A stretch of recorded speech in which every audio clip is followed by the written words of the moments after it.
Tonight, from ancient times to the present, people claiming special powers have predicted similar events. Will their most fateful predictions of all soon come to pass? David McCallum is your guide to ancient prophecies. Next.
History is filled with astonishing predictions by seers who claim to foresee future events. Among them, the Egyptians, the prophets in the Bible, Nostradamus, Edgar Cayce. And all of these have at least one vision in common: the specter of an event yet to come that will change the world as we know it forever. The final judgment, Armageddon. What's more, the date and hour of this event has been repeatedly foretold. Ever since the earliest civilization, man has studied the past, lived in the present, and feared for the future. A future so elusive, so unknowable, that he has sought help in divining the secrets of time, often turning to the workaday prophets for hire, the fortune teller. Their neon signs beckon in the night from the seedy quarters of town. Palm readers, psychics, fortune tellers peddling advice to the lovelorn and curious, promising the impossible, offering a peek into the future. Oh, spirits from beyond, tell me more. For you I see romance, love, passion, many new friends, heartbreak. What if one could see the future? Would it be a blessing or a curse? It is a very big burden on my life. Sometimes I feel that I can change the course of someone's life. I take that very serious. In Hollywood, California, Tila is a psychic to the stars. To protect the privacy of her famous clients, she asked to be interviewed about her special gift of prophecy in silhouette. The power is mostly premonitions, dreams, feelings. If I were to sit down quietly, I would see many things happening around the world. Sometimes I find that I can turn it off, and sometimes I can't. On hundreds of occasions, Tila claims her special gift has saved her clients and some total strangers from disastrous fates. I was walking one day on a very busy street, and I saw a lady put a baby in her car, in the car seat. At that second, I felt that that woman was going to get hurt and the baby was going to get killed. I stopped her.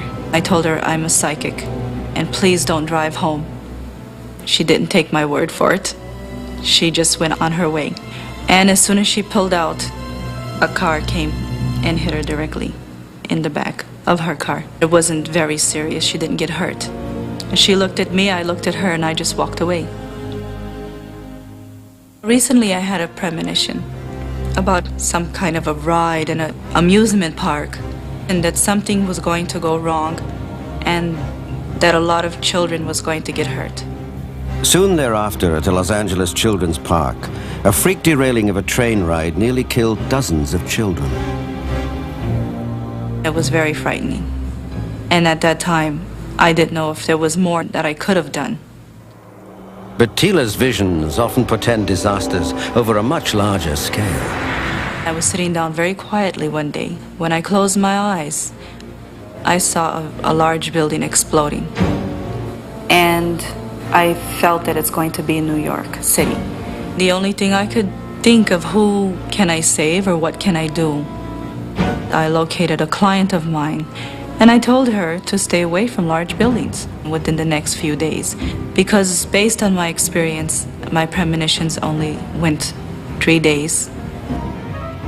Within days, according to Tila, television news showed the shocking aftermath of the terrorist bombing at the World Trade Center in New York City. But this was only one of the thousands of premonitions that have haunted Tila since her childhood. I don't know where it comes from. I honestly can't tell you. My ancestors are from Egypt, and as far as we can trace, I am the 6th generation of psychic readers. We are only the women that have the psychic ability. And now I found that my child, my little girl, has the same ability. When my ancestors were in Egypt, they would preferably read in the pyramids. Our energies flowed through the pyramid and through our bodies. A journey back to Egypt, the land of Tila's ancestors, the land of the pharaohs, will reveal what may be this world's most profound prophecy. Embodied in the Great Pyramid is what is purported to be a roadmap of the future that leads to a cataclysmic event at the end of this century. Rising from the desert sands of Egypt, the Great Pyramid bears silent witness to civilizations that have flowered and decayed. More than a mausoleum, it may guard the secrets of time. Author E. Raymond Capt.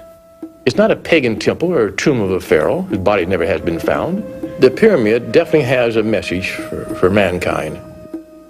The Great Pyramid was built about 2623 BC during the reign of Khufu, 2nd king of the 4th Egyptian dynasty. The builders came from Arabia, and they built several practice pyramids, training a workforce before they even started building the Great Pyramid. And when the Great Pyramid was built and finished, these builders left. The monument they built may have been created for the living and not the dead. The Great Pyramid was built disguised as a tomb. Khufu died 7.5 years after the pyramid was built, and he never intended that to be his tomb. One of the puzzling aspects of the Great Pyramid was there were no hieroglyphics found in the passage wall or ceiling or the sarcophagus. In this respect, the Great Pyramid is silent. Silent, but not without a message. Some scholars believe encoded into the very structure of the pyramid may be mathematical and scientific knowledge of unbelievable precision that was unknown to the ancient Egyptians.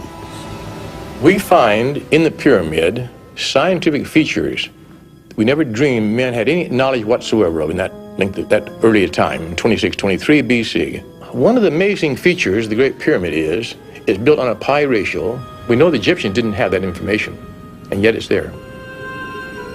Even more inconceivable, embedded within the pyramid's interior passageways and chambers may be a timeline foretelling the future.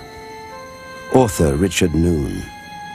The ancient astronomer, stonemasons that constructed the Great Pyramid, incorporated within the structure, etched in stone, a 6,000-year calendar. Embodied in the design of the pyramid, we find three very significant dates. One of them is the birth of Christ, 1,000 years before the Bible was written, 2,000 years before Christ was even born. The pyramid is the prophecy in stone. The secret to deciphering the Great Pyramid's prophetic calendar may lie in a simple equation. 1 inch equals 1 year.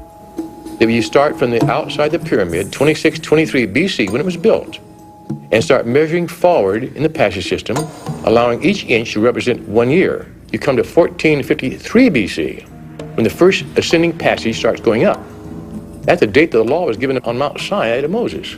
Going up the calendar line a little bit further, we reach the birth of Christ. 33 1/3 inches later, we have the crucifixion.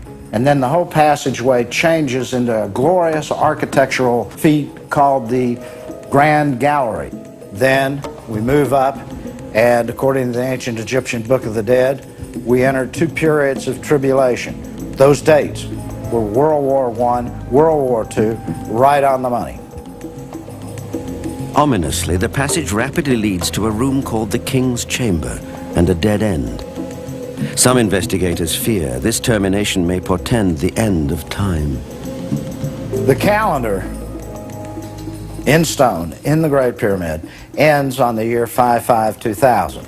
So it's certainly the ultimate disaster. However, the Great Pyramid offers an alternate route, or stone calendar, that descends on a straight line into a subterranean chamber. If the equation holds that 1 inch equals 1 year, the year 2000 may also align with a gaping pit in the floor of the underground chamber.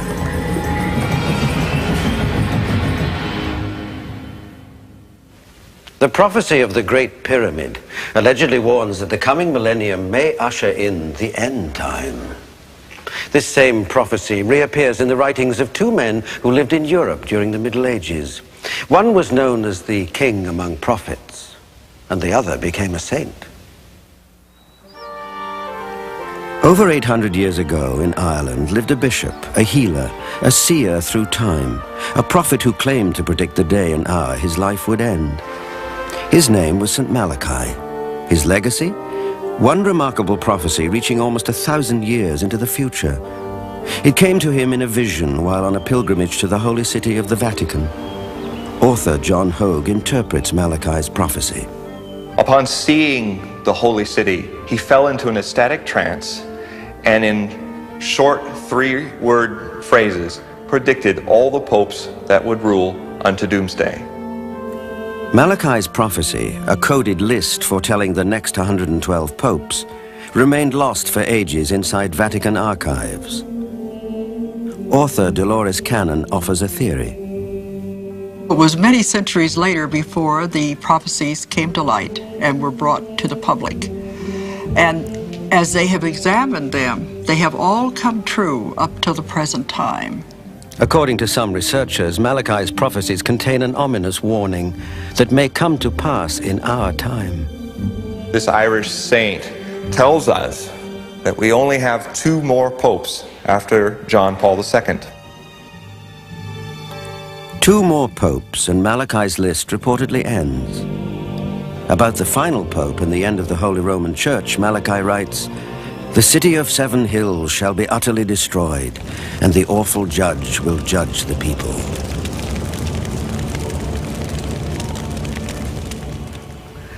It's been said that St. Malachi's prophecy names this last pope as the one who shall bear witness to the destruction of Rome. If Malachi is correct, his name will be Peter the Roman, the very same name given to the first pope to sit in the Vatican. 300 years after Malachi, the name Peter Romanus, or Peter the Roman, was again heralded as the final pope to perish in a terrible future time. This second warning came from a man known as the king amongst prophets. Michel de Nostradamus. Michel de Nostradamus was born almost 500 years ago in 1503 in Provence in the south of France. In time, it was he who would be widely described as the king amongst prophets. Nostradamus predicted what has been interpreted as the rise of Napoleon and Hitler, also the coming of the Second and Third World Wars. He may have foreseen submarines and spacecraft centuries before their arrival. In his day, the Black Plague was ravaging the land, killing all who crossed its path. Surrounded by the squalor of 16th century Europe, Nostradamus first achieved fame not as a prophet, but as a healer. Nostradamus tells the story of entering a plague-ridden town. He came upon a woman, affected by the plague, but still very much alive. She was sewing herself up in her own death shroud. Because she was fearful no one would be left alive in the town to do it for her. It was in just this environment that Nostradamus performed his medical miracles. If Nostradamus had never predicted anything, he would be remembered as one of the great healers of the 16th century. Tragically, Nostradamus found himself suddenly powerless when the Black Death struck his wife and child. Devastated, he wandered throughout Europe before finally remarrying and settling in Salon, France. It was here that he made some of his most amazing predictions. Nostradamus had a very special room in his house that he used exclusively for his prophecies. It was cold and damp, dark, made entirely of stone. And there on a large wooden table, he used various looking-in devices. He had the best results with a special black mirror. He called this his doorway to the future. What actually transpired in his study is still a mystery centuries later. Did he have visions or hear voices from beyond? Could he have traveled through time? Two facts are certain. His main inspiration came from a book, De Mysteriis Egyptorum, The Mysteries of Egyptology. And he recorded his visions of the future in the form of quatrains, which are a kind of poem. Nostradamus wrote his quatrains in a mixture of languages, anagrams, symbolism. He devised this code because he was living during the time of the Inquisition, when the very idea of prophecy was forbidden and considered the work of the devil. Scholars deciphering the quatrains claim they may warn of the rise of 3 antichrists and an apocalyptic final battle before the year 2000. According to some researchers, the first antichrist was a commoner who became emperor of France. Translated, Nostradamus gives us, "An emperor will be born near Italy. He will be found less a prince than a butcher." And Nostradamus gives him a name, Pau ne Laron, or Napoleon Roi. Napoleon was the first of 3 antichrists foreseen by Nostradamus. Each antichrist will take us a step closer to the final battle of Armageddon. Nostradamus had named all 3 of these antichrists. He called Napoleon Napoleon Roy. It's an anagram, a wordplay on the name Apollyon, the angel of the abyss in the book of Revelations. Hundreds of years further into the future, some believe Nostradamus saw the rise of a second Antichrist. In one translation, he wrote of this man, "From the deepest part of Western Europe, a child will be born to poor people, who by his speech will seduce a great multitude." And again, the quatrains offer a name. Adolf Hitler was Nostradamus' second Antichrist, and the quatrains surrounding him are remarkable for one thing. Nostradamus uses the word Hister not only as an obvious wordplay on Hitler's name, but Hister was also the exact ancient word for the Danube River, on the banks of which Hitler grew up. Nostradamus goes on to describe the crooked cross that would become the recognized symbol of Nazism. Of course, Hitler's legacy is that he killed 50 million people and injured about a quarter billion. And in fact, Nostradamus describes the great ovens of the Holocaust. From one translation of the quatrains, human death through flesh is burned to ashes. Also, he may have foreseen a ghastly event that ended the Second World War. Near the harbors between two cities, there will happen two scourges, the likes of which was never seen before. John Hogue continues his interpretation. Nostradamus describes exactly what that scourge is. The two harbors of Hiroshima and Nagasaki. And the plague doctor of the 16th century describes a pestilence within, a strange disease that kills them, kills so many people. This is radiation. Actually, Nostradamus wrote quite a bit about the atomic bomb. In another quatrain, he referred to the explosion as the stone in the tree, the stone representing the bomb, and the tree representing our visualization of the mushroom cloud. Atomic radiation, the bomb, electricity, radio, submarine and air travel, all of these believed to have been foretold by a man alive in the 16th century. Strangely, much of Nostradamus' prophecy centers on our time, as if his vision of the 20th century was especially clear. In one of his most vivid quatrains, he may have prophesied the untimely death of an American president when he wrote, "The great man will be struck down in the day by a thunderbolt." The prophecies concerning the assassination of John Kennedy are among Nostradamus' greatest. Virtually every word of the quatrains ring true. The great man will be struck down in the day by a thunderbolt. From the roof, evil will fall on the great man. Not only did Nostradamus appear to see JFK's assassination, he is believed to have predicted a modern-day psychic would try to warn the doomed young president. This may have been prophet and psychic Jeanne Dixon. The whole assassination was revealed to me as though it were a motion picture.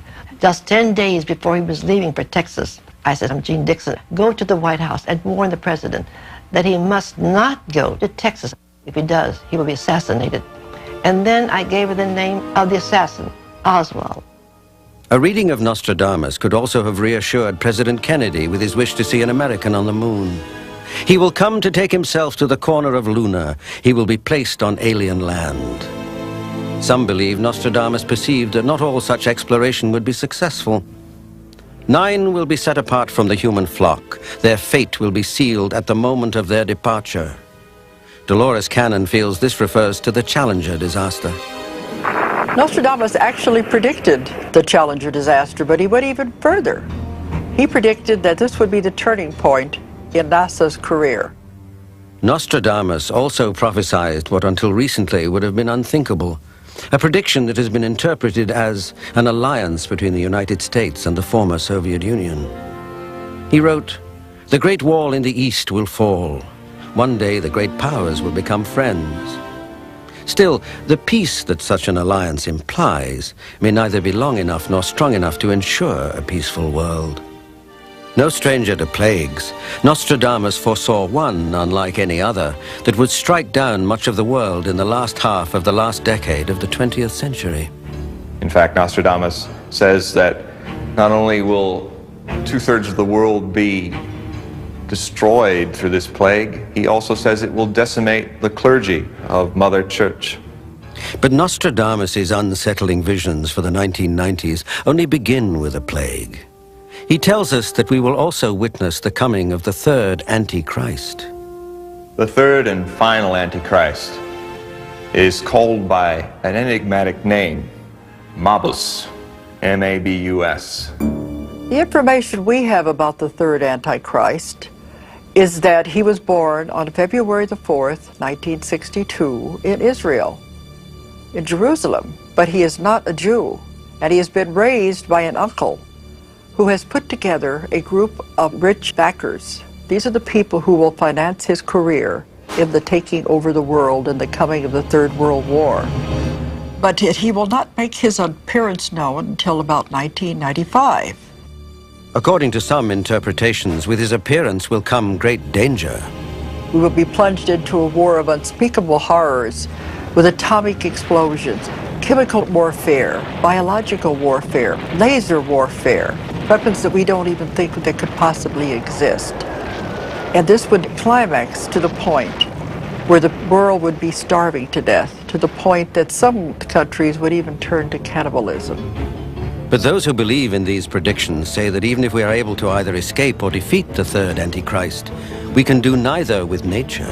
Nostradamus predicted 3 quatrains dealing with disasters for the United States before the 1990s were over. It is believed Nostradamus foresaw boiling volcanoes, blistering winds, furious hurricanes, devastating earthquakes. Nostradamus speaks of a great shifting of the globe over either 2 sudden jolts in a 6-month period or a slow roll, which will devastate and undermine entire civilizations. I believe, personally, that he is speaking of May of 2000, simply because it is a time of a grand conjunction of planets, a grand opposition of planets, which could pull gravitational forces to create such an earthquake in California. Again, a warning for our time. Nostradamus writes, "In the year 1999 and 7 months, the great king of terror will come from the sky. He will resurrect Genghis Khan before and after war rules." The Cold War has seen America and Russia become friends. This was predicted by Nostradamus, and it is a warning. It is the final warning before Armageddon. Russia and America's friendship will be undermined by a Middle Eastern, North African source. This will precipitate to a disastrous attack in the year 1999 in July. My interpretation of the famous 1999 quatrain is a little different than the accepted one. Nostradamus saw that at the height of the Third World War, there would be a lot of experimental weaponry being used. And one of these was the horrible example of the cloning of armies, or the creation of war machines by the manipulation of the chromosomes to create a person who would be a murderer without any morals. It is my opinion, after 20 years of traveling around the world and studying prophecies, that we make prophecy work by being so predictable. We repeat the past in the future. It is also a shared vision of most prophets that there's not much to say about future history after the year 2000. Where did this power of Nostradamus originate? This vision into the future? Could it be divine? The answer may come from the mouths of children. For many who have claimed the power of prophecy, their gift is not a matter of birthright. Instead, its appearance has been linked to some life-altering event. Fatima, Portugal, 1917. 3 children believed they were given a glimpse into the future. 9-year-old Lucia, 7-year-old Francisco, and 6-year-old Jacinta claimed visitation by a beautiful woman who entrusted them with secret messages, prophecies. While many appear to have come true, one message is still outstanding, a secret known only to Lucia, the 9-year-old girl, who today is a nun, and the Pope, John Paul II. In 1917, no one knew what awaited this sleepy little community. But the impact was so intense that more than 70 years later, it has become a haven for the hopeful. One of the many places in the world where believers claim to have seen a miracle. And one of the few places where the Catholic Church accepts that a miracle took place. When an apparition is stated by the Church to be worthy of belief, bishops or pope go to the shrine. This certainly is a very strong recommendation to the Catholic believer. It's not binding, you can still disagree if you want to, but that clearly the highest authorities in the Church would not single it out in this way if they didn't think that it probably was true. In the spring of 1917, Lucia, Francisco, and Jacinta claimed to have seen an angel that told them that soon they would be visited by the Virgin Mary. When the children first reported this to their parents, they were horrified because Most really solid Catholics, even if they're not all that well educated, they know this does not happen every day, and that usually when somebody claims it, it's not true. But the children were convinced, and they anxiously awaited the arrival of the beautiful woman who would become known to them as the Virgin Mary.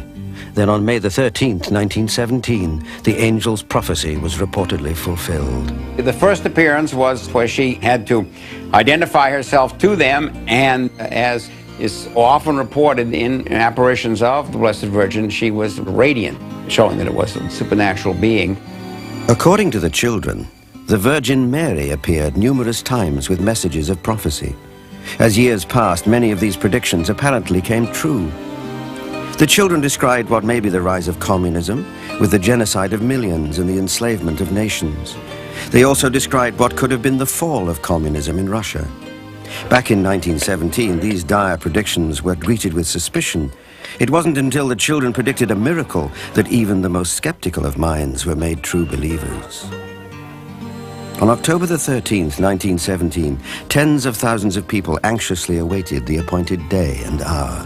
The children were there, and this huge crowd was pressing in, and the rain was pouring down, and all of a sudden the rain stopped, and the clouds parted, and the sun appeared.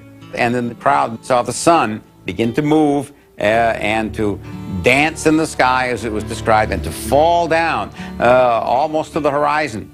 The crowd was in absolute awe. There were many of the free thinkers from Spain and Portugal there who were very much against religion or anything of this nature, who immediately were convinced and fell on their knees and started repenting and asking for forgiveness for their lack of belief. It was an awesome experience, and it did show to the world that something valid had been happening at Fatima. Despite the so-called miracle of the sun, there were still many questions as to the validity of the children's story. It would take time, but eventually even hardened disbelievers would come to rethink the events of 1917. This is very important, to follow what happens to the children or to anyone who sees or claims to have seen the Blessed Virgin Mary. One of the best proofs of whether it was really she is whether their lives are fundamentally and forever changed. And it certainly happened with the Fatima children. Early on in the apparitions, the children were told that two of them would die and would go to heaven, and the other one would remain for many years. Now, this has absolutely happened, and it happened right away. The children died of the terrible influenza epidemic which was going on. And this is hardly a thing that children could have foreseen or would have created for themselves. In the case of the third child, Lucia, we have overwhelming evidence. She desired nothing but the religious life from the time that this happened. She has been in the cloistered Carmelite house at Coimbra since 1948. This is the life that she wants, that she welcomes, a life of total devotion to God and to the Blessed Virgin.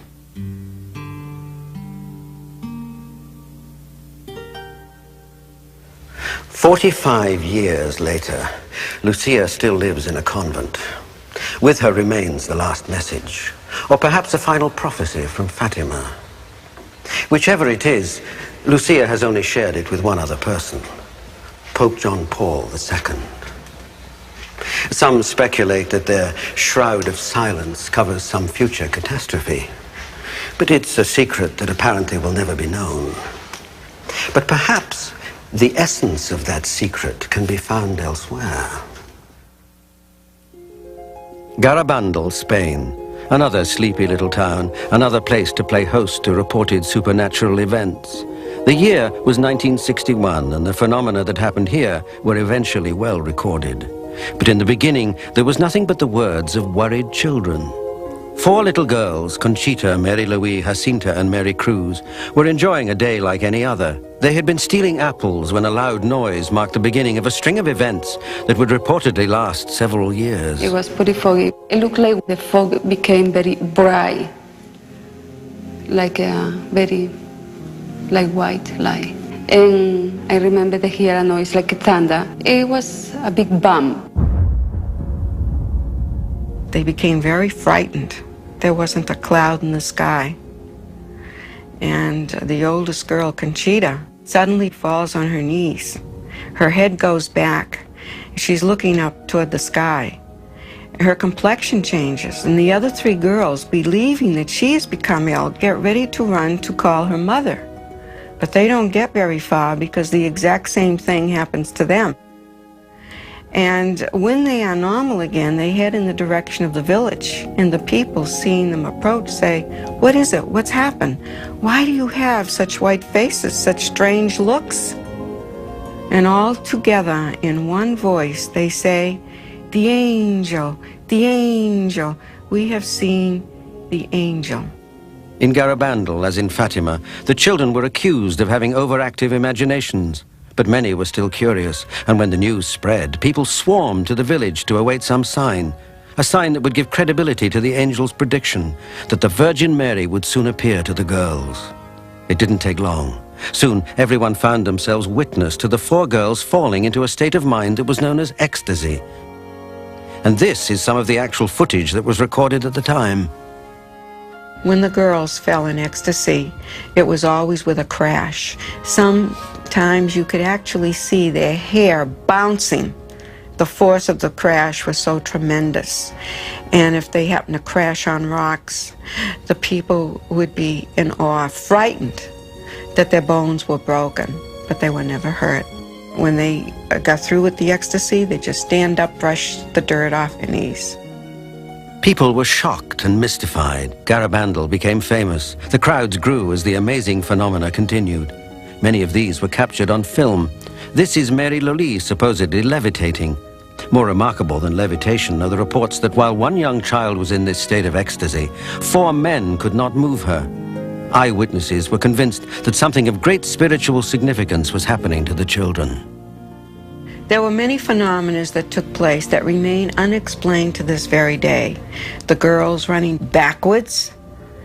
This was common occurrence, regardless of the day or the hour. They actually ran as though they had wings on their feet. Then the medical community arrived, searching for a more scientific explanation. There was a time when doctors would burn a matchstick in front of their eyes to see if they would flicker their eyes and blink and wink. No reaction. They stuck pins in them. They flashed bright lights in their eyes. Nothing bothered them. Nothing hurt them. And nothing left scars. Never. Here is Conchita, apparently in a state of ecstasy. Watch her eyes as the source of bright light is being beamed directly at them. Numerous spotlights are falling on Conchita's eyes, while the child, with a celestial expression, keeps on repeating the words the angel is communicating.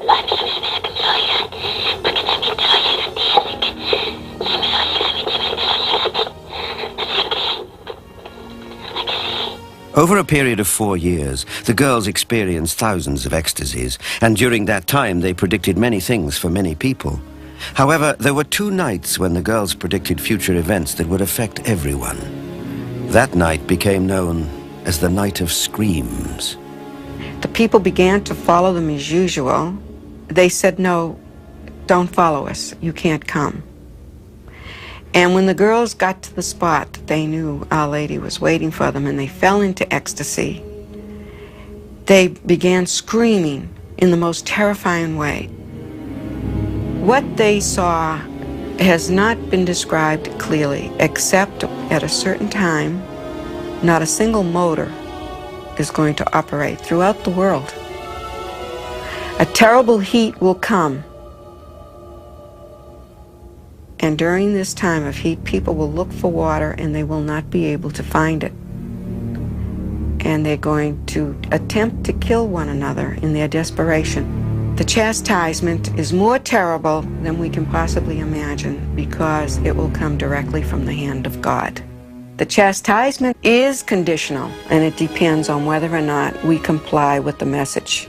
If we change our ways in life and we really make an effort to repent and make our lives better, then we can hold back the chastisement. It's been more than 20 years since the girls experienced ecstasy. Now that they are grown, they too question the whole experience. It really seems to me like happened to somebody else, so I don't know. I just try to remember the little girl going back and forth, but I don't remember to think anything. The 4 now live in different parts of the world. Their time in Garabandal has long since passed, but the events there are well remembered. According to believers, the end they predicted may be near. During the night of screams, a date was set, and this information was given to the girls. But they're not talking.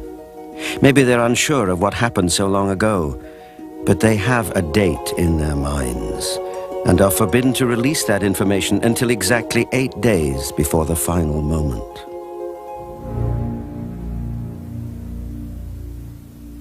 The events at Garabandal and Fatima are both decidedly religious in nature. Both demonstrate ways in which prophecy can be received, and both warn of a dramatic upheaval looming in the future. But now we come to an even more famous visionary, a 20th century American some called the sleeping prophet. Those who claim to be prophets often appear to have much in common. Childhood visions of beautiful women, the power to heal or project into the future. One man who claimed to hold these gifts was an American named Edgar Cayce. Cayce may have been history's most accurate and most documented psychic, but in everyday life he was a humble man whose powers were often as much a burden as a gift. What to call Edgar Cayce has always been a problem. I don't think that Edgar Cayce himself would have chosen the title of prophet that carries so much sense of importance, and Edgar Cayce was not a man to be self-important. Dad considered his ability as a gift from God to help people, and that's what he wanted to do. Born in rural Kentucky in 1877, Edgar Cayce began showing remarkable qualities even as a boy. When Edgar Cayce was young, he had kind of an unusual ability. He told his mother that he communicated with his dead grandfather, and to him this was not unusual at all. Edgar Cayce did have a boyhood vision. He was off playing in the woods in a place that was his own private place to get away and think about things.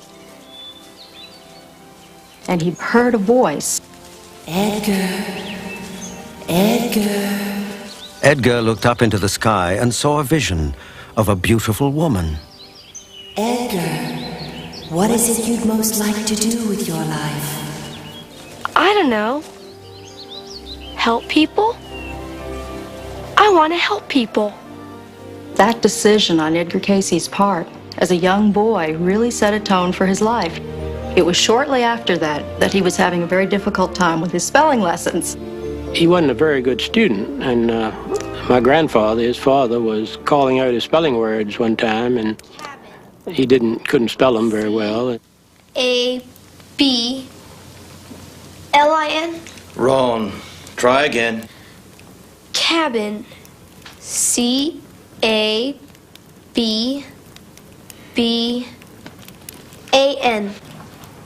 Wrong. Read it again. One way or another, you're going to get through this tonight. He heard a voice, and it was the voice of this same woman who had appeared to him in the woods. Edgar, sleep, and we shall help you. And he lay down with his head on his spelling book. Wake up. Let's try one more time. Spell cabin. C-A-B-I-N. The word after that is D-R-A-G-O-N-F-L-Y, dragonfly, and pseudonym, P-S-E-U-D-O-N-Y-M. That word's on page 48. It's like I can see every page of the book now. Years passed. Young Edgar Cayce married his childhood sweetheart, Gertrude Evans, and settled down to raise a family. But in 1901, his mysterious gift would come back to haunt him. He lost his voice for a year and a half, and he'd been examined by doctors, specialists. At that time, hypnosis was a kind of new fad, and someone suggested, well, why don't you try hypnosis? You've tried everything else. Put in a deep hypnotic trance, Cayce restored his voice in what witnesses report to be an astonishing cure. In the years to come, he would again call upon this strange healing power to apparently restore his young son's eyesight and save his wife from near-fatal tuberculosis. That was the confirmation he needed in order to go about the work of helping other people. My wife got well, my son got well. How can I possibly turn anybody else away who comes to see me? As word spread of his power, a number of doctors began secretly writing to him for help with their most baffling cases. As a child, Edgar Cayce had said that he wanted to help people. At last, he had found his calling. When Edgar Cayce would give a reading, he would go into a small study with his wife, Gertrude, and his secretary, Gladys Davis, and he would literally go into a sleep state. When his eyelids began to flutter, then his wife Gertrude would read this suggestion for the person receiving a reading. You have before you the body of Laura Blythe, who was in Chicago at 2450 Lincoln Avenue. You will go over this body carefully and tell me the conditions you find. Then there would be a pause. And it was as if during this time, Cayce was literally going to the person's address to where they lived, even though it may have been hundreds of miles away. We are on State Street, past Wacker. Now we are on Lincoln Avenue, two-story house. The kitchen, something is burning. We are in an attic. Nice red pajamas. Now we have the body. He would go through every major system of the body and identify where the problems lie. We are inside, through the nerves, into the arteries, the heart, the lungs, the liver. We have infection in a leg. Laura has a bad sore on her leg that is terribly festered. She has a fever, is now bedridden. The doctors want to amputate. Yes, they are in pain. Thy lesion is from the bite of a tiny brown spider 4 months ago while sleeping. What is the treatment for cure and relief of this body? Apply oil of smoke for 2 weeks. Will save our leg. Bancroft Pharmacy, Chicago. Back shelf. Back shelf. Top right side. Oil of smoke. No oil of smoke. I'm afraid you're out of luck. That was an old patent medicine. Company went bust about 1915. Yeah. So they did a so-called check reading where they would ask again about a situation, and the response in essence was, yes, they do too have it. It's behind the blue bottle. And the response came, found it where you said it was. It's on the way. Not everyone was pleased with Cayce's methods. Several doctors inside the medical establishment set out to prove him a fraud. One of them said that they would prove that Edgar Cayce was not in a trance, so they took a needle and they poked it through his cheek and took a scalpel and literally tore off his small fingernail. No response, again, from Cayce. Cayce woke up in absolute agony and vowed that he would never again try to prove anything to any professionals again. That was his first and last public demonstration of his psychic ability. Written off as lost causes by medical science, many patients turned to Cayce as their last hope. There was a health reading that Cayce gave for a woman who was told that she was clinically insane. She was in an institution. In the reading, Cayce said an impacted wisdom tooth was impinging the nerves that were governing the brain's activity. They literally sent a dentist into the institution, pulled the tooth. Of course, the attending physician said it's not going to make a bit of difference. Within several days, she walked out and she was perfectly fine. After he had diagnosed the patient, he said, "We are through for the present." That meant for his wife, who was conducting the reading, to give him the suggestion to wake up.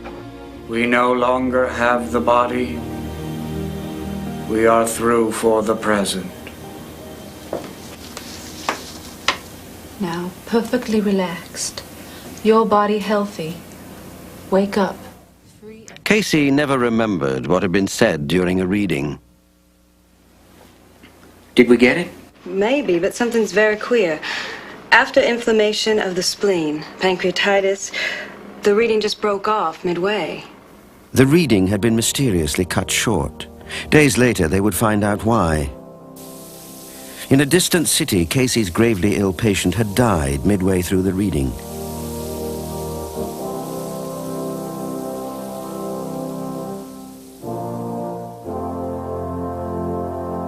While in a deep trance, Cayce seemed to travel through time and space and tap into the power to heal. But awake, he was often a prisoner of his power.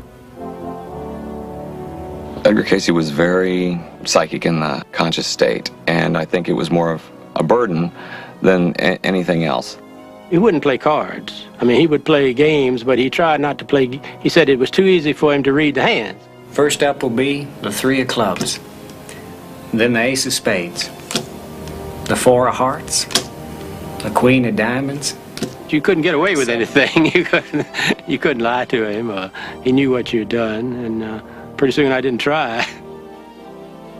Not only was Cayce known as a mind reader, it was reported he could also see a person's life force, an aura of light surrounding the living. Do you have any idea what that wretched Fitzgerald woman across the street just said to me? I see a red aura all around you. Please come back when you're not quite so angry. His ability to see auras at one time saved his life. He was in a department store in New York City. He was about to step into an elevator. He always saw these color patterns surrounding the bodies of people around him. It was a natural thing for him.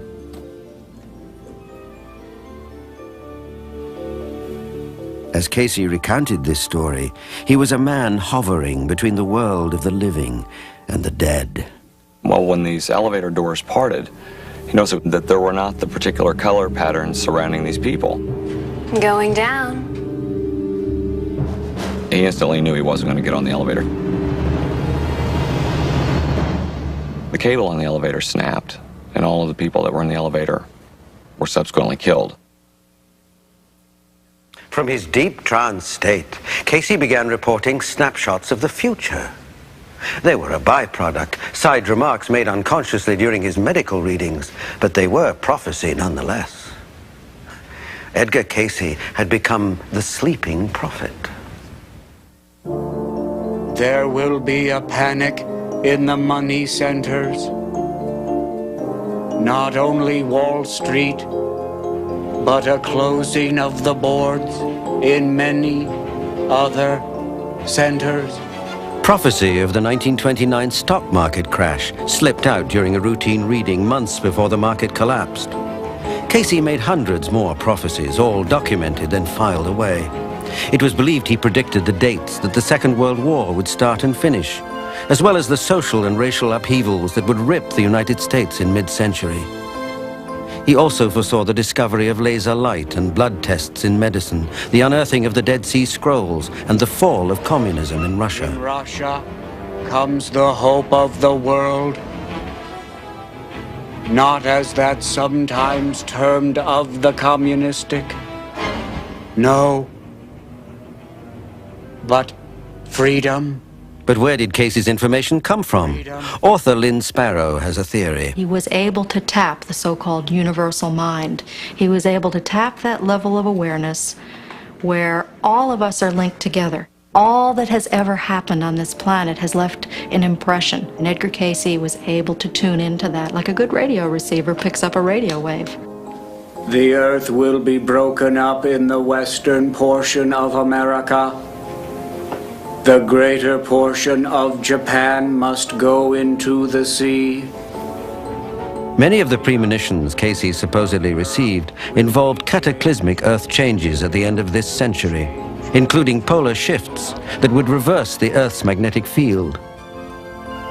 There will be a shifting of the poles so that what has been a frigid land will become the more tropical. There were readings that pointed to change that would be big enough so that the Great Lakes emptied directly into the Gulf of Mexico, changes in the general sea coastlines.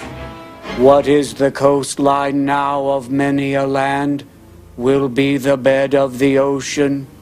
Cayce gave some predictions that are pretty grim, that are somewhat frightening.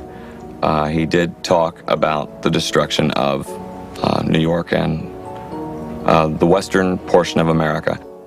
Los Angeles, San Francisco, all of these will be among those that will be destroyed before New York even. January the 3rd, 1945, Edgar Cayce died, but his prophecies live on.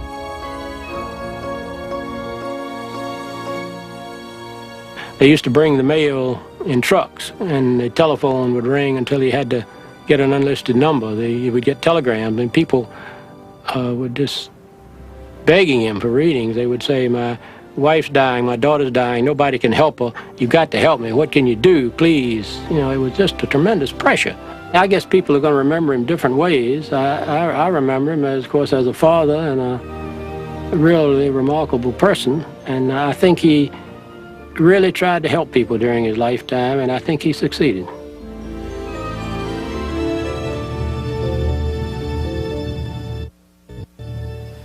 Edgar Cayce's 14,000 readings, archived at the Association of Research and Enlightenment Library in Virginia Beach, Virginia, are still the subject of study by scholars and scientists. Cayce's gift demonstrated that seeing into the future was not a skill to be learned. Prophets aren't taught. They're seemingly chosen.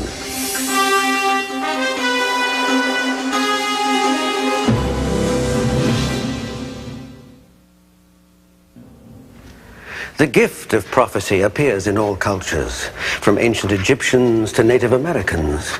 And sometimes this prophecy is transmitted purportedly through another person, an emissary, if you like. One such person was a Native American woman by the name of Mary Summer Rain, who claims to have received prophecies from an Indian seer by the name of No Eyes.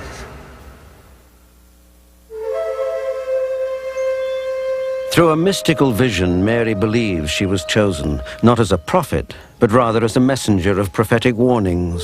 And she was given a name, Summer Rain, by her mentor and guide, an 80-year-old Chippewa woman.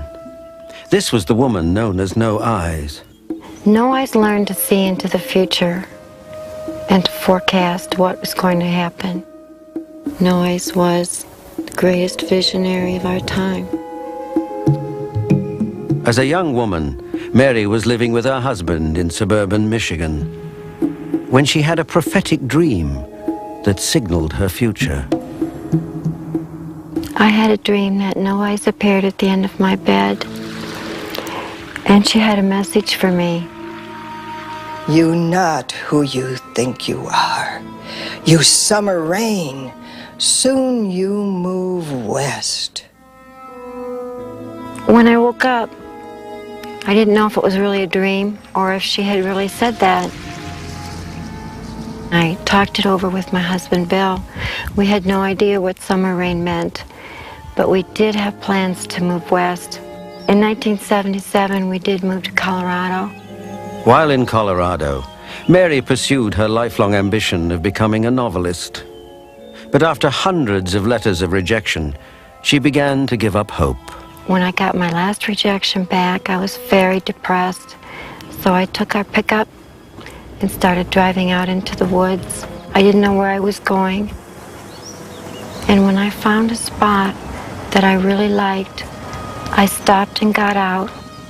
I walked over to a log and I cried my eyes out. Suddenly I had the chills go up my back, and I looked up and there was an old woman standing in the pines. Summer Rain, you come.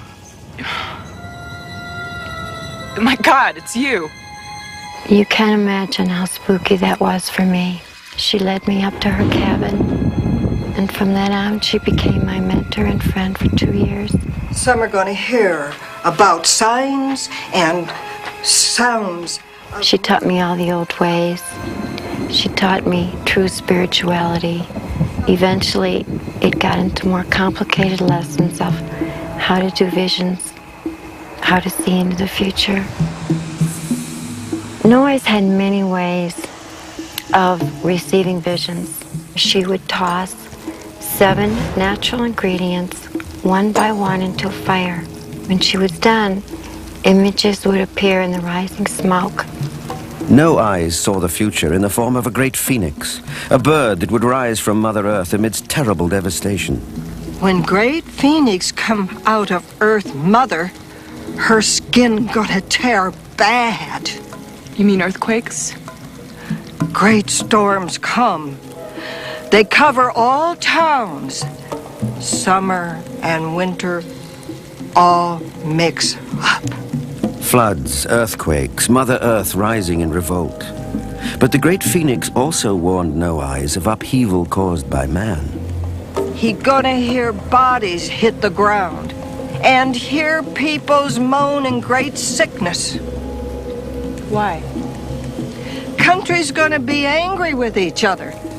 New countries gonna make nuclear bombs too.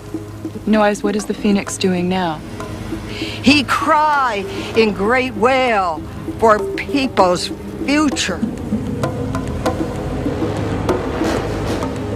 Mary Summer Rain believes that when No Eyes died, she left her with a very important mission. No Eyes made me promise to write of our times together so that her wisdom and her message would not end with her.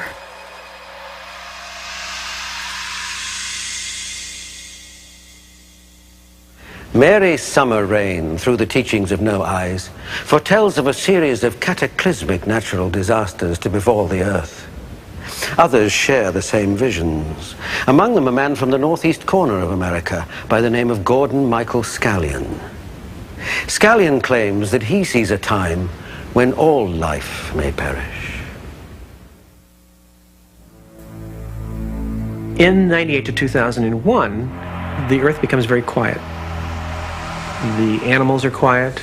Then a wind picked up from the east. It was hurricane velocity. I then watched the sun reverse its direction in the sky. The oceans themselves buckled and land masses were thrust up.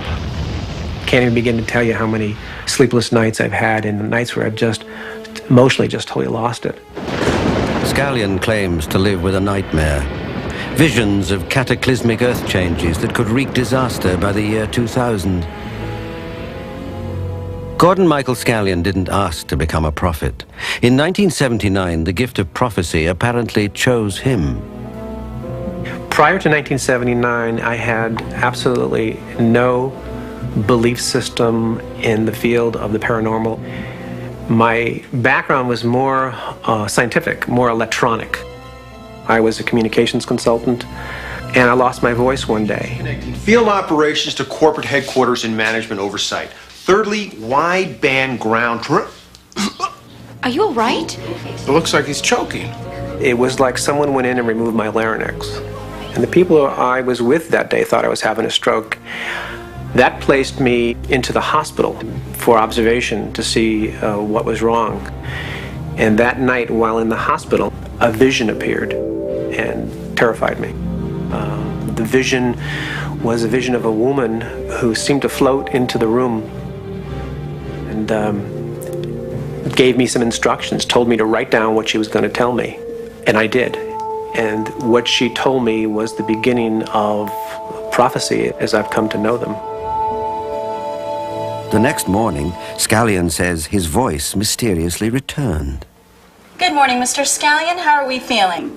Better, thanks. This says you can't speak. I guess I'm okay. Wait a minute.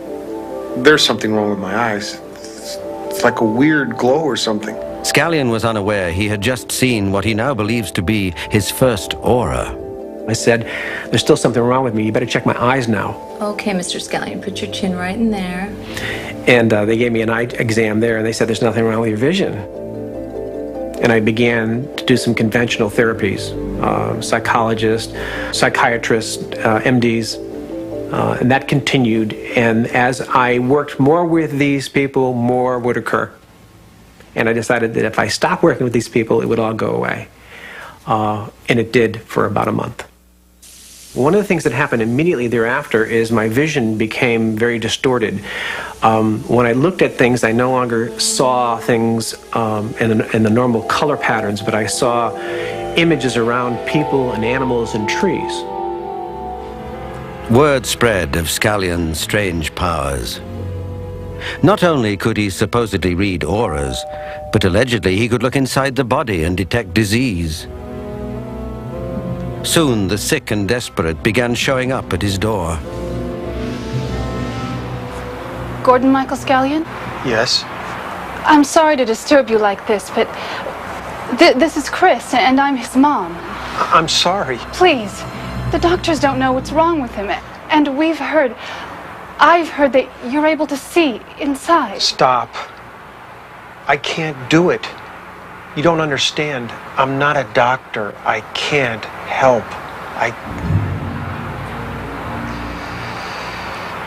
Muscle's okay. Weakness is not from disease. That's why they don't know what it is. He's been poisoned. Heavy metals, 2 years ago.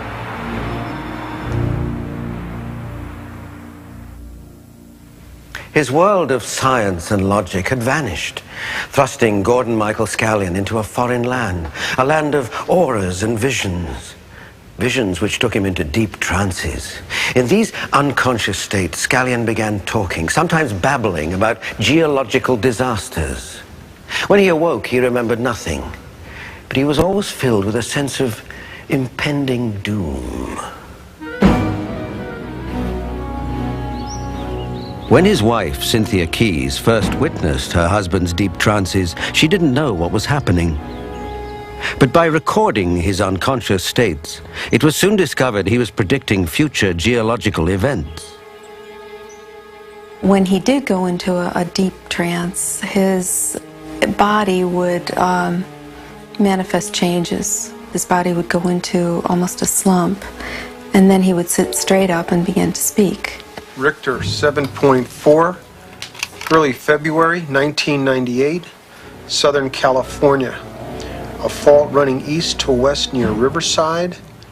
A forerunner of 8.1 Richter on San Andreas. Upward plate thrust. I used to have to literally go and take a nap after I have one of these visions of 3 to 4 hours. And then there were times where I was in bed for 2 or 3 days. And that was a common thing throughout the 80s. Now, what seems to happen is that when I'm at my word processor, I receive these visions. Scallion claims his visions are all of cataclysmic disasters. Simultaneous tornadoes, earthquakes, hurricanes, and volcanic eruptions, all exploding across our planet in the years leading up to the millennium. The disasters that I see occur in a sequence. And I'm given the warning signs of what the sequence would be. The kind of details that I see are the actual collapsing of the buildings, the people running in panic, the actual people, watching the water actually come in and covering communities. I see cargo planes coming in with Red Cross symbols on the side. If even a percentage of his visions came to pass, Scallion decided he could still help save lives. In 1991, he began publishing his prophecies of future disasters in the Earth Changes Report. The newsletter is a way of communicating with the public some of the prophecies that Gordon sees for the future in the United States and the rest of the world. When Hurricane Andrew occurred, a year ahead of time, I warned about it. And then even a month before, I knew the direction it would come, the wind velocity, where it would land, and I warned as many people as I could. Since '91, when I began publishing the Earth Changes Report, the predictions that were significant were that First, that LA would have earthquakes on April of '92, followed by the June 28th Landers earthquake, the floods in the Midwest and the Mississippi, the eruptions of Mount Pinatubo. Scallion and his wife transformed their home into the Matrix Institute, a 24-hour hotline access to Scallion's prophecies occurring or predicted to occur within any given month. I created a map of the future United States.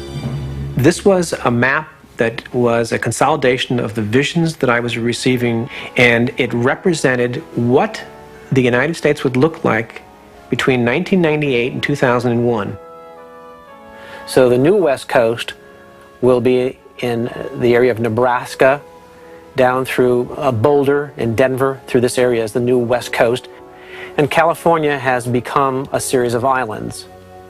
Here, the Mississippi has expanded, the Great Lakes have merged. Good portions of New Jersey go underwater. Some of the changes occur abruptly, some of the changes give us warning signs.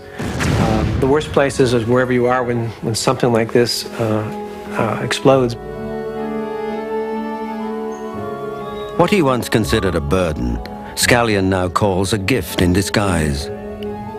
Gordon Michael Scallion believes his prophecies will help mankind prepare for the future. I believe prophecy is given predominantly for two reasons. One is it's given to help us prepare for what is going to happen, or it helps us to change what the outcome would be. And so the loss of life could be significant unless we heed the warnings.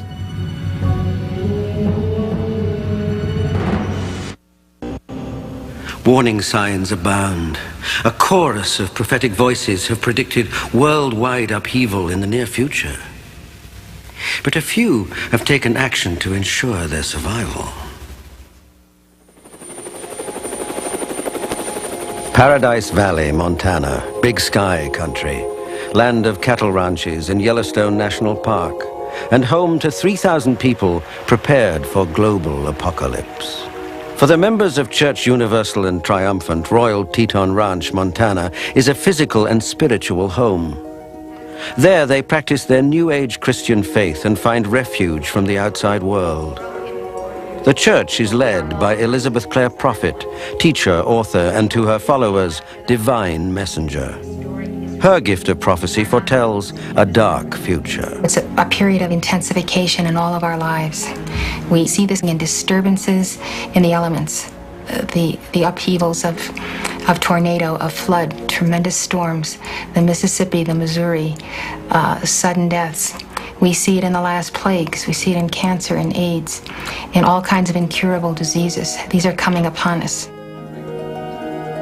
Determined to survive, church members have followed Mrs. Prophet's injunction to construct dozens of bomb shelters beneath the rolling countryside.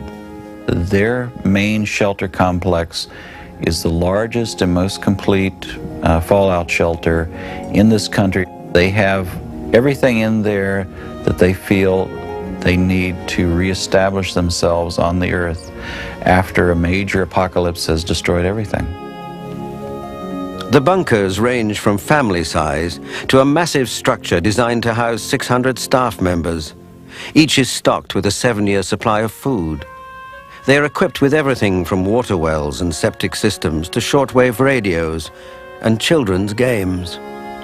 You must be prepared for whatever kind of cataclysm or whatever kind of difficulty can arise in which all of a sudden you may find that you don't have access to a store, so you can't get food. You don't have access to water. And we all need water and food to live on. If there's ever a disruption of the civil order, in other words, the trucking breaks down, shipping breaks down, a lot of people are just simply not going to have food. In recent years, Mrs. Prophet claims to have foretold the rise and fall of George Bush and the 1987 stock market crash. I awakened at 3 and 4 in the morning the day that the stock market fell and ultimately fell 500 points.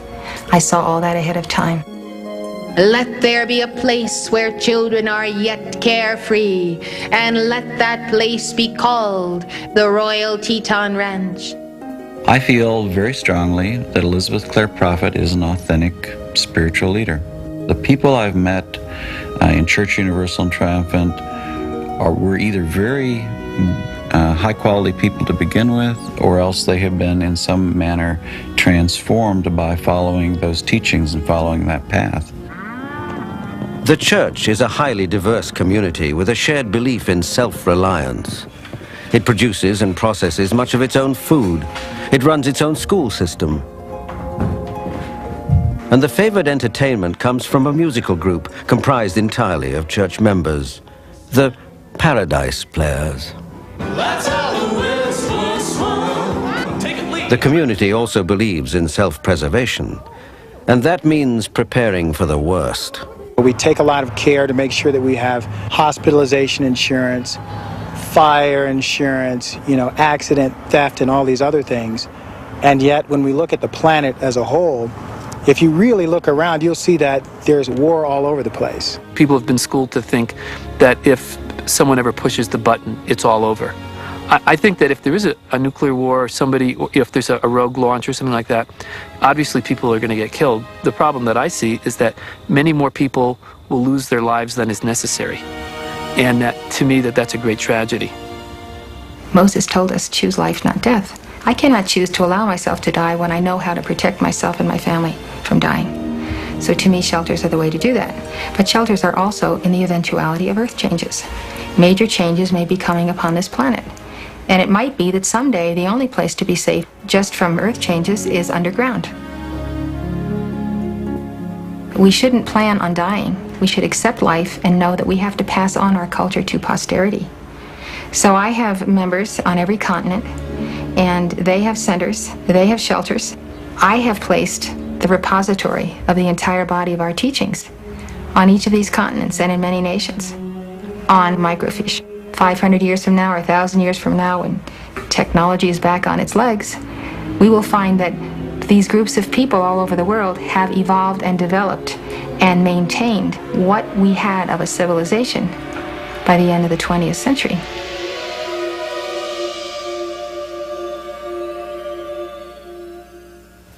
Elizabeth Clare Prophet and her relatively small group of followers have planned for a destiny that they believe is inevitable.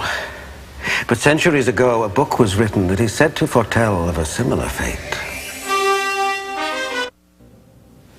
There is an ancient document which warns us that perilous times shall come. The Bible also speaks of healing, miracles, and resurrection. But Revelation, the final chapter of the New Testament, suggests that the biblical predictions of the apocalypse, the return of the Antichrist, and the Battle of Armageddon may all come to pass. There followed fire mingled with blood, and they were cast upon the earth. Trees were burnt up, and all green grass was burnt. And as it were, a great mountain burning with fire was cast into the sea. A haunting prophecy passed down for nearly 2,000 years. This ancient document is a fascinating source of prophecy, which may point directly to our time, and is believed to predict a terrifying future called the apocalypse. Or in other words, the end of time. Dr. Charles Strozier believes the signs are all around us. He is the author of Apocalypse on the Psychology of Fundamentalism in America. Revelation is a highly symbolic book. So I would call it a myth of transformation that moves through violence. Violence is the regenerative mode. People have to be changed, cleansed. Human history has to be cleansed and ended in order for this new creation, this new recreation. But before the new earth can be created, Revelation suggests the end of human history as we know it, the so-called end time. According to some, the Bible predicts a time of torture and tribulation, the conclusion of God's time and the reign of the Antichrist. Antichrist and the image of Antichrist is a very important part of the end time process, and first reveals himself as a messenger of peace. And it's a false peace that lulls the nations to sleep. And the message, the psychological message, is beware the peacemaker. It locates in the minds of a quarter of the population a deep fear of anything that moves toward peace. That matters in a democracy. The Bible is said to predict that the Antichrist will rule for a period of 7 years and that 10 nations will unite under his leadership. Many Bible scholars interpret this as the nations of the European Common Market. The key idea, though, is that Antichrist has been born, which is crucial to that unfolding of the end-time process. Because after all, if he's born, that means we only have a generation for history to last. According to some interpretations, Revelation tells us the Antichrist will force his followers to wear the so-called mark of the beast, associated with the number 666. Some Bible scholars believe these marks will separate the faithful from the damned. The Reverend Dr. R.L. Heimers interprets it this way. There's no question that the Bible speaks about a rise in satanic worship at the end of time. There will be thousands of people that become Christians because they realize that this prophecy has been fulfilled and that we are under the Antichrist. During his last 3.5 years, the Antichrist becomes a horrible dictator, well, Hitler tried to do that. He'll do what Hitler tried to do. As a further indication that the end may be near, the Bible warns us of deadly storms and floods. There shall be signs in the moon, the sun, in the stars, on an earth distress of nations. Reverend Hall interprets. There will be an earthquake hit the central part of the United States and destroy perhaps more properties and people than any earthquake that we've ever had. Before the end of the earth as we know it, some Christians believe that those who reject the Antichrist can be saved through the miracle of the rapture, by literally joining Jesus in the clouds of heaven. I feel that the rapture of the church could well come in my lifetime. We've seen things moving very rapidly. Those that believe the Bible and think about these things, we see things in the newspaper every day that seem to point that the time is short. Followers of the Bible prophecy believe the very short time that is left will end with the battle called Armageddon, an actual city east of Israel called Megiddo that will be completely destroyed. They say the Bible predicts it will take 7 months to bury the dead after the apocalyptic, possibly nuclear battle of Armageddon in the heart of the Mideast. It takes an active imagination not to imagine at some time, at some point in one's life, those endings or that ending. When I say that ending, I mean the end to human existence. And that's what's so extraordinary. And that's what I think is new. It makes a difference that it is a real scientific possibility. The prophecies say it's all about to end. It seems without hope. And the only thing we can have is faith and commitment to grab some meaning for our lives now, even though we know in the end it'll all be destroyed. The Bible's prophecies have long been used by scholars and religious leaders as warning signs for mankind. But beyond the predictions of the printed word, what actual occurrences point to such calamities? The answers can be found all around us. We are rapidly approaching the end of the millennium, and many prophets and prophecies point to the year 2000 as the termination of life on earth. Why have they chosen this moment in time? Are there current signs that might warn that the apocalypse may soon be upon us? It is a unique period in the history of the world. We have reached a time where population growth and the depletion of the planet's natural resources are producing profound environmental changes with catastrophic consequences. Devastating floods, earthquakes, droughts, tidal waves, hurricanes and tornadoes now occur with greater frequency and more devastating impact. How can these increasingly erratic weather extremes be explained? Kelly Quirk is a climate change specialist with Greenpeace. Primarily because of fossil fuel combustion, we are loading tons and tons and tons of what are known as greenhouse gases, those gases that trap the sun's heat in the Earth's atmosphere, into the atmosphere, which is warming the planet. But what that is causing is a change in weather, is a destabilization of climate. And so what you have is the environmental impacts, which are increasing windstorms, threats to agriculture, increasing famine and drought, sea level rise, the receding glaciers, the melting of Arctic ice. The potential dangers and the catastrophes are so terrifying to people that I think they want to believe it can't be happening.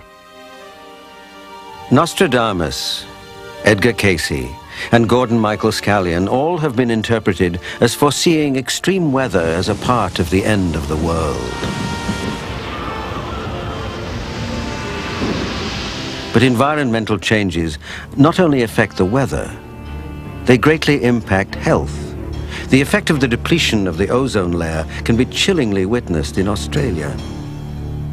Harry Darlington is with the Ozone Society. In Australia alone, there are 140,000 new skin cancers, cases of skin cancer every year. They instituted a law 2 years ago where children have to wear protective clothing when they go to school. It's very, very serious. And virologist Dr. Stephen Morse believes the emergence of new diseases caused by previously unknown viruses may be rooted in the destruction of rainforests. As people cut down the forests and plant things, there are many opportunities for viruses that were formerly buried in the underbrush. This is happening on an unprecedented scale all over the world as we see deforestation and environmental change happening. Nostradamus has been interpreted as warning of a horrifying pestilence accompanying the apocalypse. When viruses are studied in laboratories, they are classified in 4 levels, 4 being a virus that travels through the air. These airborne viruses are the easiest to transmit and the most deadly. While the impact of AIDS on the global population cannot be understated, the AIDS virus is classified as a level 2 virus because its transmission is believed to be through body fluids and therefore considered much more difficult to catch. Medical scientists are growing increasingly alarmed at the proliferation of level 4 viruses. The most deadly of such viruses is the Ebola. Ebola is a virus that appeared suddenly in 2 outbreaks in Africa. The disease was sudden and dramatic. It causes a fever with rash, bleeding, often internally, shock. We call it a hemorrhagic fever. Hemorrhagic referring to the leakiness of blood vessels. And people eventually, in many cases, will die of shock just because their blood vessels leak and they bleed internally. To catch it means an 80% chance of dying. All levels and types of viruses are being continually studied at the United States Army Medical Research Institute of Infectious Diseases in Maryland. The laboratory is now analyzing the Hunter virus, which sprang up seemingly out of nowhere. This virus continues to claim people's lives. Dr. Peter Yarling is a scientific advisor at the facility. The virus is transmitted to man via the aerosol route. The virus reservoir is a field mouse, and that is through inhalation of droplets and excrete a contaminated material that humans become involved. So the conditions for epidemics are increasing worldwide and will continue to increase for the foreseeable future. Almost all of the prophets, ancient and modern, seem to foretell of the apocalypse as a fire in the sky, an all-out war. Today, while the United States and former Soviet Union are at peace, the threat of a nuclear war remains potent. Iran, Iraq, India, Pakistan and North Korea are rumored to possess the bomb. And the chance of a nuclear weapon falling into the hands of an irresponsible government bent on destruction is a frighteningly real possibility, according to nuclear physicist Dr. Ted Taylor. The hard part of making nuclear weapons is producing the plutonium, which is what starts the explosion, whether it's a bomb or an H-bomb. There are now more than 30 countries in the world in which automatically, as a result of producing nuclear power, they have plutonium. But governments aren't the only ones to covet nuclear weapons. A great fear is that these bombs are falling into the hands of terrorists. The parts needed to make these explosives are cheap and available. Some may even be obtainable through the Russian black market. How to assemble the bomb is information that has been published and can be obtained easily. The weapon can be small enough to fit into a suitcase, making concealment no problem. Edgar Cayce and Nostradamus are interpreted as predicting the destruction of New York City. If the World Trade Center had been bombed with a nuclear device, the results would have been catastrophic. Humanity is at its most critical stage ever. We have a lot of decisions that will determine in what directions things proceed that carry with them the prospects for the worst of the prophecies, in some sense, coming true. The Egyptians described the end of time as a bottomless pit at the base of the Great Pyramid. St. Malachi and Nostradamus envisioned cataclysmic devastation. Fatima and Garibaldо were warned about a final punishment. Edgar Cayce, No Eyes, and Gordon Michael Scallion were flooded with visions of global natural disasters. And Elizabeth Clare Prophet and her group prepare for a nuclear holocaust the Bible describes as Armageddon. Do all the stories we've heard point to a natural end? No one knows for certain. But in the 19th century, Charles Dickens wrote, "Men's courses will foreshadow certain ends, but if these courses be departed from, the ends will change." In such wisdom lies the real truth of prophecy. But whatever our futures, the power to change it rests firmly in our own hands.